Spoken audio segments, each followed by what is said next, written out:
महाराज जी नमस्कार। नमस्कार भाई। तो कई दिनों से आपको परेशान देखा जा रहा है, तो क्या कारण है? मैं 3 मार्च से बहुत ज़्यादा परेशान हूँ। मेरी नौबत ऐसी है कि मैं आत्महत्या तक कर सकता हूँ। क्या कारण है महाराज जी? मेरे गांव का एक हिटरी शीटर अर्जुन है और उसकी गैंग के विनोद सैनी और नितिन नाम है एक लड़के का, एक का नाम और है। ये 5-7 जने आकर के मेरे धाम पर 3 मार्च को रात को 9 बजे जान से मारने की धमकी देकर गए और उन्होंने कहा या तो 10 लाख रुपए दे देगा या धाम को खाली कर देगा। तो कानून से आपने कोई मदद मांगी?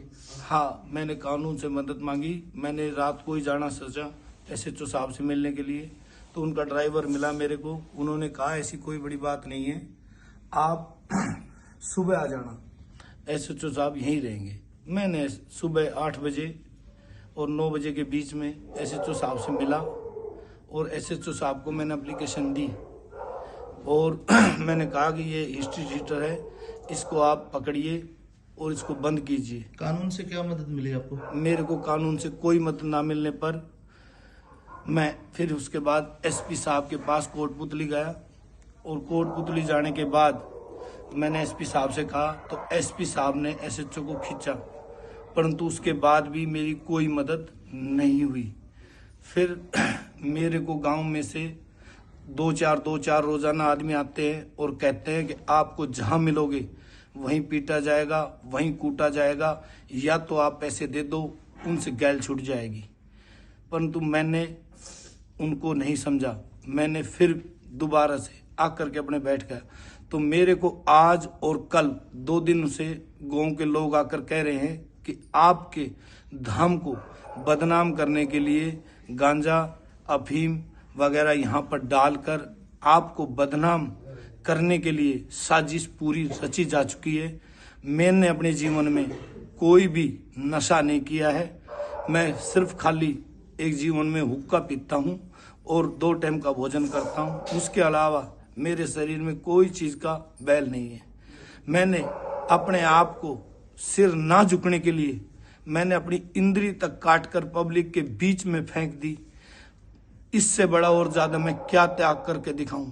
कानून से क्या मदद चाहते हो? मैं कानून से यही मदद चाहता हूं, जो अपराधी हैं इन पे पूरा शिकंजा कसें और आम जनता की मदद करने का पुलिस का जो काम है वो करना चाहिए, परंतु पुलिस कोई कार्रवाई नहीं कर रही है। मैं इतना हाथ हूं जिसकी कोई हद नहीं है। मैंने अपने जीवन में 56 गरीब बच्चियों की शादी की है। 1300 लड़कियों के लगभग घर में फर्नीचर रोड पास में दे रखे हैं, कोई भी किसी से पूछ सकता है।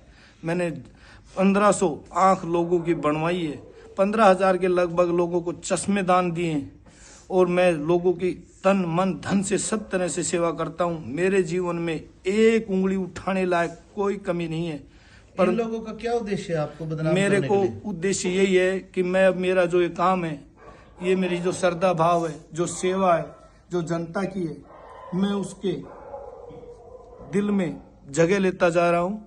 उसकी वजह से मेरे को बदनाम और खत्म करने का काम करने के लिए मेरे ऊपर कोई भी कभी भी 1 हफ्ते का अल्टीमेटम बताया गया है। मेरे को किसी ने कहा है कि आपको 1 हफ्ते के अंदर अंदर फंसा दिया जाएगा, आप कुछ कीजिए। तो मैं महाराज जी SP के पास गए थे, आपने SP ने क्या बोला? SP साहब ने मेरे को जवाब दिया कि बस कुछ बात नहीं हो पाई फालतू। उन्होंने SHO साहब को थोड़ा सा डांटा और उसके बाद में बोलो ठीक है आप जाओ, कार्रवाई हो जाएगी। अब साहब यहाँ धाम पर आपके मंदिर में नहीं आए अभी तक? नहीं, कोई नहीं आया। एक दिन एक खादिम आया था, पुलिस वाला आया था, वो बयान लेके गया। उसके बाद से कोई कार्रवाई नहीं। मेरे को धाम में या कहीं जाने के लिए मेरा मन घबरा रहा है। मैं कहीं जा भी नहीं सकता, मैं सो नहीं सकता। आज मेरे को 12 दिन से ऊपर हो गए। मैं इतना परेशान हूं जिसकी कोई हद नहीं है। पुलिसकर्मी जो आया था यहाँ पे, वो कब तक का नाम लेकर कब तक कार्रवाई हो जाएगी? उन्होंने कोई कार्रवाई के लिए कुछ नहीं कहा, बस बयान लेकर के चले गए। अब मालूम नहीं उन्होंने क्या बयान लिए और क्या नहीं, मेरे को कुछ नहीं। बस ठीक है महाराज जी, बहुत बहुत धन्यवाद। सभी लोग इस वीडियो को शेयर कर देना। Thank you so much.